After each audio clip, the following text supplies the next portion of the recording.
Good morning, good morning, good morning, and happy Saturday. Happy Saturday. I am Kimberly Holmes Ross here with Evanston Cradles to Career, where we work with over 40 partners to make Evanston the most equitable place it can be. That's my speech. Y'all know it by now. We are happy to be here. We are with the Advocates for Action. We got a little skeleton crew. We got the all-girls crew today, but that's okay. We are here. We are here with the Advocates and Evanston Own It. Evanston Own It. We are excited to be here with Evanston Own It. We want to educate. Some people are like, Evanston Own It. Yes, Evanston Own It. They've been around a long time. We want to learn about who they are, what they do, and where they fit here in this town called Evanston, or sometimes Heavenston, right? So we're excited today. I was going to read the proclamation. Do you want me to read it, or y'all want to we want to talk about it? I'm going to read a little bit of it. So Evanston faith leaders and city officials encourage residents to claim ownership of their home, block, and community by adhering to the Evanston Own It proclamation, which acknowledges that every resident deserves to live in a safe, caring community and take ownership of everything that happens throughout the city where they live. That's a great proclamation. So we're going to get right into it. I'm going to pass it to Miss Betty. Good morning, Miss Betty. And we're going to just get right into it. Gotta unmute, Miss Betty. Good morning. Welcome to our guest this morning. I'm happy to be here with you all and to see you again. So can you tell us a little bit, Ms. Holmes, about Evanston Own It and how that came about? What were some of the goals for the group initially? Yes, good morning. It's so good to be with you all. You know, Evanston Own It started in actually July of 2014. The Pastor Karen Avery at Second Baptist at that time. She was the interim pastor. And Mayor Tisdall called a meeting to discuss the violence issues that were happening in our community. And there was a request for faith leaders. Everybody wants to know what the church is doing. And we were all at the meeting. I was there because at that time I was serving as alderman. And everyone was asked what could they do. And so I said, well, I can assemble all of the churches in the Fifth Ward with some help. And Pastor Cherry volunteered to do and host the first meeting. And that was really our beginning. We had that first meeting. We decided what we wanted to do in terms of helping to deal with the issue of violence. And we got our proclamation written. The mayor declared Evanston Own It Day in November. But what we did before November, even before we became I want to say a real formal group, if you all remember, in 2014, we did Souls to the Poll. And we had the largest number of early voters in the city of Evanston's history. And if I remember correctly, Pastor Dillard and Pastor Ephraim, Ebenezer and First Church and Sherman and Christ Temple, I believe, actually walked from after their services and walked people over to early vote. And a lot of the other churches brought people in vans and stuff. So that was sort of like our kickoff and our beginning. Some of the things that the group had decided to do was that the churches could decide kind of events that they wanted to do. We knew we wanted to raise some money to help with kids with jobs, because one of the issues was keeping kids off of the street. And so a lot of the churches did different events. Some of them became our funding sources, which would be we had Evanston Sings, which was the first one was in June of 2015. And that was done with Faith Temple and Friendship. And then we did Bethel did back to school fair and health fair, I believe it was. And Springfield did praying. And they prayed every Saturday on different corners all over the Fifth Ward. And Ebenezer did Hanging of the Greens. And I'm mentioning these because these became like fundraisers or the big pieces of Evanston Own It. And let's see. And then First Church in Mount Pisgah did Passion Week, which is we do the Passion Week and then recognition of the police services in the community. And there's a free will offering at those two services at Hanging of the Greens and Passion Week, which goes with the fundraising for Evanston Sings. And that's how we've raised money to, which I think we've done almost $40,000 to the city of Evanston. And that's a wonderful amount of money for our churches and our community over those last 6 years. So 5 years, actually, because it was 2015. We weren't able to do it this year because of COVID. But there have been all kinds of events that other churches have done that had, tried to bring awareness to the community about violence and how we can help. Other churches that lived, that are set on a block were asked to sponsor the block clubs that were on that block to help the people have a place to meet. And I know that happened with a lot of the churches. So there's been just a lot of activities that they've done to help unite and pull together our community, to really own our community back. Thank you so much. And I didn't say at the beginning, Evanston Own It is one of our partners that is working with. All summer long, we really have been showcasing the partners we work with and hopefully bringing you guys some new information or some ways you can support these efforts. Ms. Holmes was a part as the city official at that time when they started it. And two of my faves two of my favorite pastors is on today who were there at the beginning as well. So I brought you some founding members today of Evanston Own It, because we want to have sustainability. We want Evanston Own It to go on and on and on. And we're at a point now where we need to find out how we can do that. So I'm going to let our next advocate, Demita, you want to go, or Daphne? Sure, I'll go. Good morning, guys. Good morning. Thank you so much for being here. It's just a pleasure to see you all. I'd like to know, what is your group doing now, and what is it involved in? Let's go to Pastor Dillard. Okay. Yeah, I'll jump in. Good morning. Thank you all so much for allowing Evanston Own It to hang out with you this morning. Really great work that the advocates continue to do. Yes, thank you. And we're so thankful for that.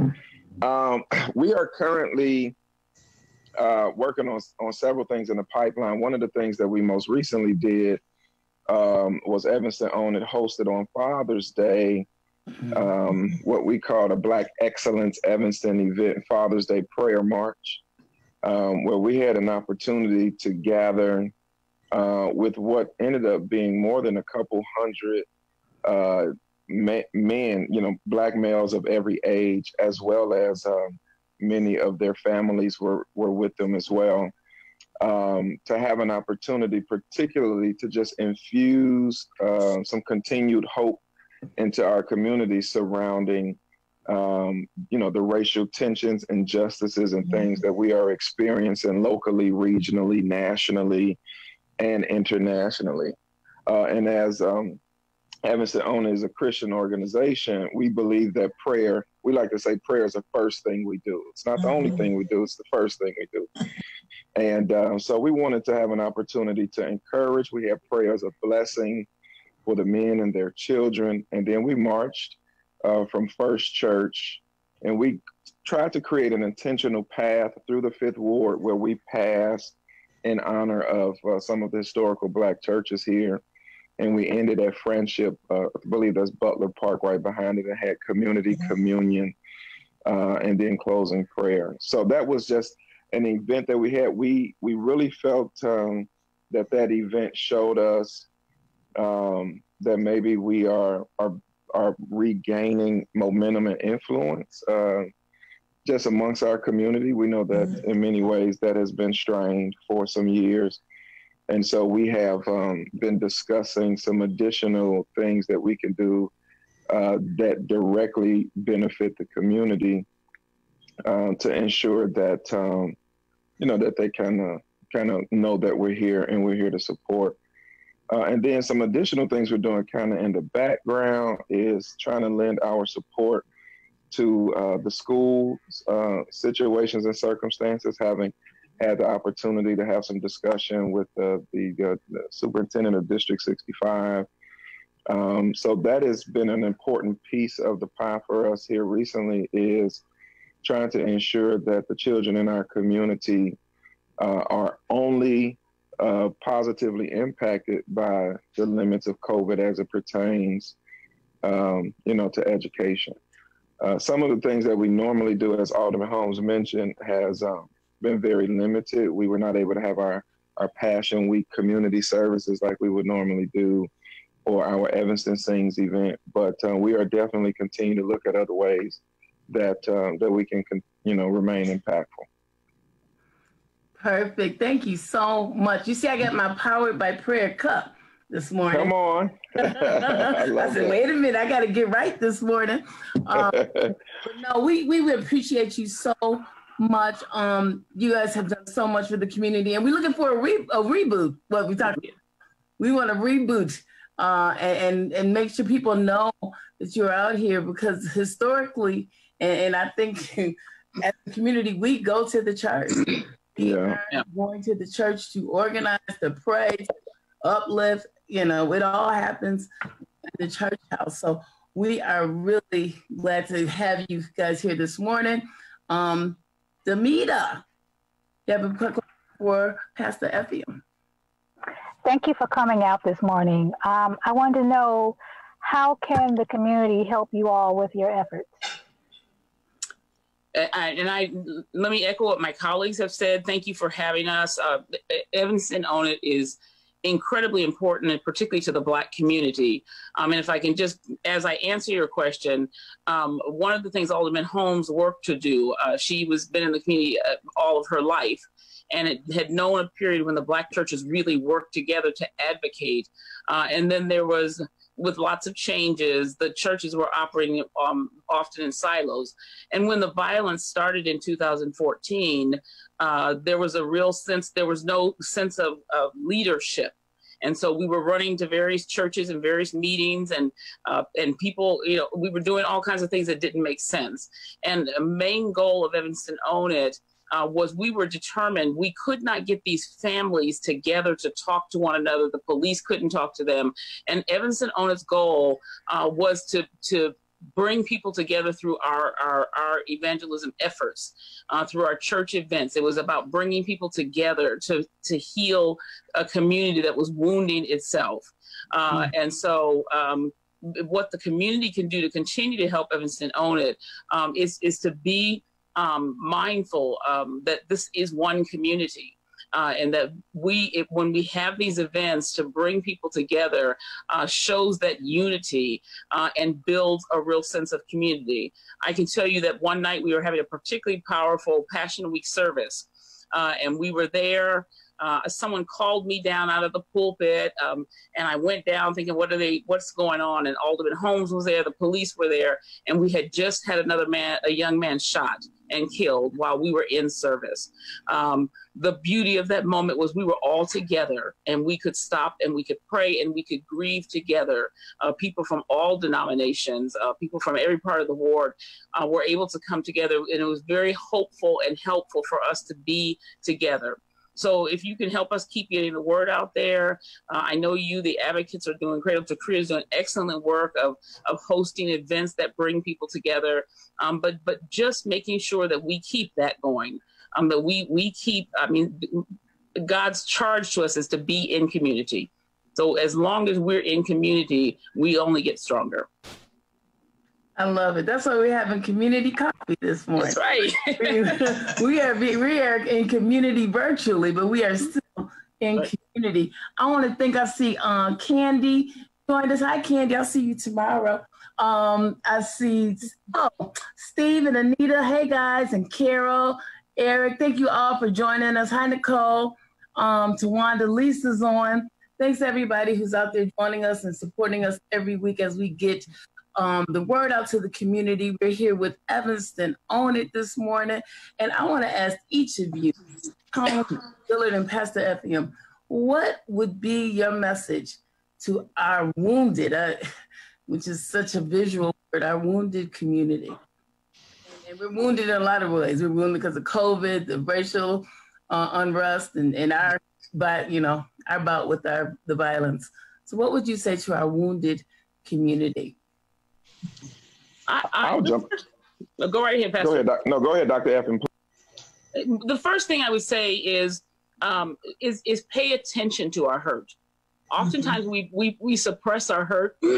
This is a season I think that we're in that we need to pay attention to the hurt and allow that not to become anger, but instead the propelling force to push us to move forward. As a Black mother, as a Black grandmother, as a Black woman, as all of those things, I can't afford to sit in my pain. And I use my pain to drive me forward to make a better future for my husband, for my sons, for all my grandchildren. So when we're hurt, take a moment to let that hurt hit you in the stomach, but get up from that and move forward and do the work that's going to heal us.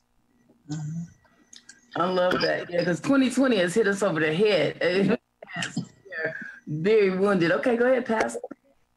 Yeah, I was having a conversation with a friend of mine yesterday regarding the issues our community are facing, and regionally and nationally. And if I had one message, it would be to resist hopelessness. One of the things that I just feel like I continue to discern in things that I see is that people essentially do not expect that tomorrow will be better. That's right. And when you don't expect that tomorrow will be better, that things can get better, it causes you today to do things that can be very detrimental.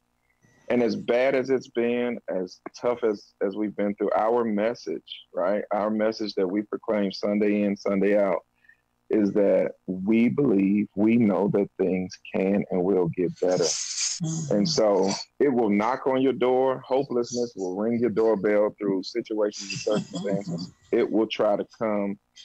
But I have been really spending a lot of time both studying and sharing a message for people to resist hopelessness and to stay hopeful that things do get better, because they can and they will. And Pastor Dillard, if I can piggyback on that,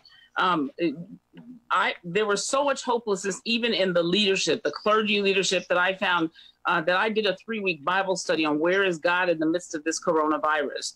And it turned out to be an absolutely wonderful time. And it was supposed to be 3 weeks. And it now is a regular Thursday night event for an hour on Zoom. And that was exactly the reason why, is because everything around us said that we had no reason to hope. And people were so discouraged and had no way to look up. And so I think it is important for us to find community, because it's when we're in isolation that we become most hopeless. Absolutely. Yeah, hopelessness will try you, won't it? Yes, it will. Oh, it will ring your doorbell. You got to kick it off your porch, though. It'll come through the window sometimes. It will sit at your table. It will try. We will not claim that. That's we will not claim that. Miss Holmes. Sometimes I call her Mama, but today I had to use some of my muscle to get her to come on. She's like, I don't do Facebook. Well, she's here with us today. Right. As former alderman and city official, and so some ins and outs that we don't as regular citizens. Tell us what your message to the community would be right now. Well, I would simply say there is hope. I was thinking that, and that God is still in charge. And I'm saying that is because when you think about Evanston Own It, and as a city official, when the mayor put out their request, and Pastor Avery, I didn't know anything else to say, but let's pull the churches together, because that was my background, that was my experience, and that is my faith. And one of the things that I would hope that we would do is to go back to the church. Yeah. And I mean, whatever that means to you in terms of church, but God did create us to be in fellowship with one another, and we gained so much from that. And I was privileged to be a part of that Bible study that Pastor Ephraim mentioned. And there's just so many little tidbits in the Bible that I don't know if you studied by yourself or whatever, but that you learn so much in terms of there is hope. There's always hope. And that we would want to know that no matter what the situations are, how bad it gets, God is still in charge. Absolutely. And that is, as Christians, that we have to remember that and pass that on to everybody else. Well, those are 3 great messages. So I hope y'all listening. I'm looking at that. I hope y'all heard these messages. We want to do everything to get these messages out there, to support Evanston Own It, to support our communities, to help heal our communities, to continue to bring community together. And before we get off the air, I want to just go around. It's hard to go around on Zoom because you're like, who's next? Who's next? Just keep changing. So I guess I'll just call on people. And just tell me in one word, we're going to do the one word game. One word to describe how you feel about your community. I'm going to start with Miss Betty. She's up in my left-hand corner. Well, before I share my one word, I just wanted to echo what Pastor Dillard and Reverend Ephraim said about hope. And because our youth are watching us. Mm-hmm. They learn from us and how we react to different situations. And for nothing, no other reason, for our youth to learn how to be resilient. And that is my one word, resilience. I love it. I love it. I'm going to go down to Daphne. Pride. Okay. I like that one too. I'm going to go down again to Demita. Miss Betty took my word. But I'm going to say proud. Okay. I'm going to go up to Pastor Dillard. I am, let me just say before I say my one word, I used to always, and Alderman Holmes, I think, remembers this, always talked about how I had to readjust my sensitivity when I moved to Evanston. I was born and raised in Gary, Indiana. And so we saw a lot of challenges growing up. And so when I came to Evanston, I used to unintentionally minimize issues because where I came from, they were much larger. And I used to be like, this is where I come from. But I'm saying that to say that I am too proud of the Evanston community, not because it's problem free. My pride comes from the fact that when problems arise, they are attacked and addressed. And I don't think that being problem free is as much the goal as much as I'm proud to be in a community that is willing to look problems in the face and deal with them. So for me, it's pride as well. I love that. And before I go to Pastor Effie, write in the comments, if you're watching and listening, what's your one word to tell me what you feel about community? Throw it in the comments. And I'm going to go to Pastor Effie. Passionate. Passionate. Okay. I love it. And then Ms. Holmes, what you got for us? Well, it's simple. It's love. I love Evanston. I really do. With all of its good, bad, and ugly, I love Evanston. Yeah. And now she took my word. I'm gonna do it, Zamita, because it is definitely love. We are rooted here. I love Evanston, E-Town, and I feel like if we lead with love, everything else, everything else will follow. If you truly lead with love, if you love what you do. I got a few people who have mentioned Brenda. She said strength. Tawana, she said love, love, love. Henry, hi Henry. He said power. Candace said determination. So we have a really, really people who care about our community. And when people care, you come together, you want the best, you do your best.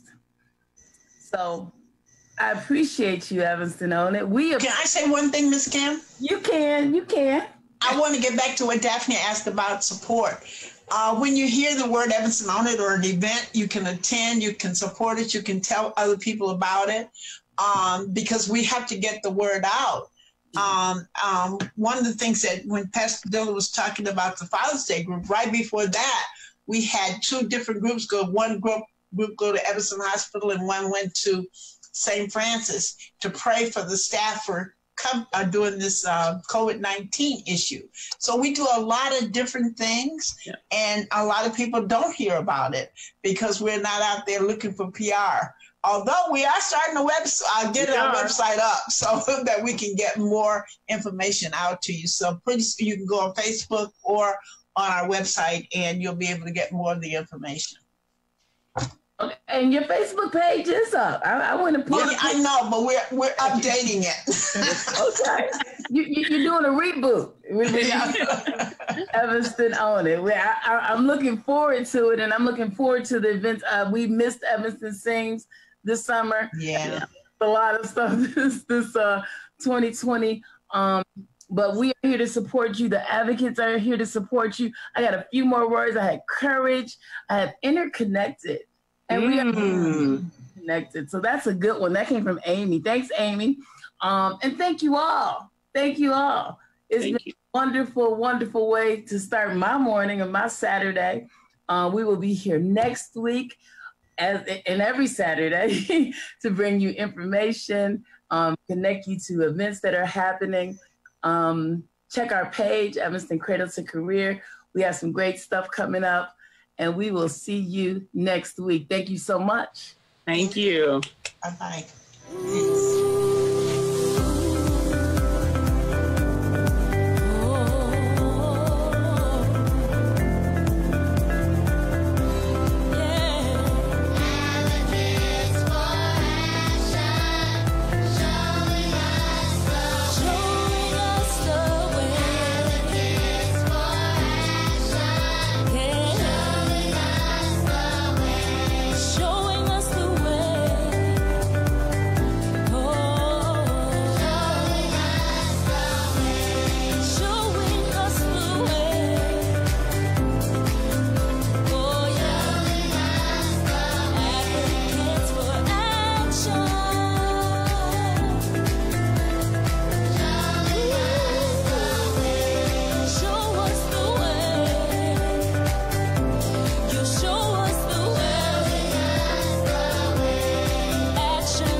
is Daisy Copeland, and I'm 40 years old. I'm a working mom of 2 girls. I'm married, and I live here in Evanston, Illinois. I decided to become a member of Advocates for Action because I found that it was a really innovative way to get involved in the community. Basically recognizing that as a citizen, you don't necessarily have to have a title or a leadership position to empower yourself and be an active voice and make change. My name is Glenn Mackey, and happily married, and I'm a father of a daughter. The Advocates for Action, I think, basically, to make it really simple, they're a group of concerned residents, citizens of Evanston, that had got together, organized ourselves, educated ourselves, and started a process of continuous learning and understanding and incorporating different ideas into our environment so we can start liberating people and educating people. The approach that I wanted to have as it pertains to the model of training for Advocates for Action, we call it the 4 Ds. It is determine, develop, deploy, and deepen. So the training with Pastor Dillard for me, I will say, was very interesting. I absolutely loved it. I look forward to my Saturdays, and I will go away, reevaluating some things. What makes Advocate for Action different than any other group is that we have over 40 organizations that we partner with, more resources.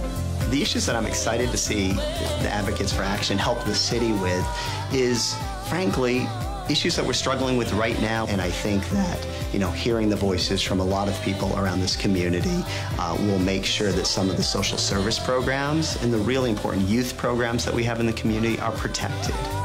My vision is for this group to become a cohort.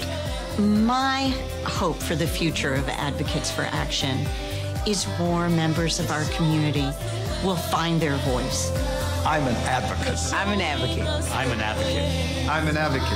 I'm an advocate. I'm an advocate. I'm an advocate for action. You show us the way. Action. Advocates. Advocates for action. Show us the way. You're showing us the way.